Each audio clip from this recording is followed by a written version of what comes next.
Artinya selama 2 tahun 7 bulan saya sekretaris daerah, saya lakukan itu.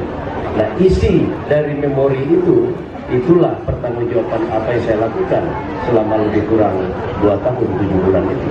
Bagi saya pribadi, tentu merupakan pertanggungjawaban saya. Bagi sekda yang baru atau JPT yang lainnya, itu merupakan informasi awal sebagai sekretaris daerah, sehingga ada suatu kehormatan sekaligus tantangan besar bagi saya. Amanah itu boleh jadi seperti saya katakan adalah sebuah anugerah yang datangnya dari Allah Azza wa Jalla.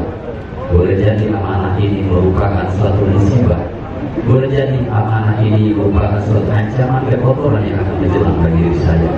Untuk itu Bapak Ibu sekalian, mari pandai-pandailah kita dalam mengolah sebuah amanah. Saya bersama dengan saya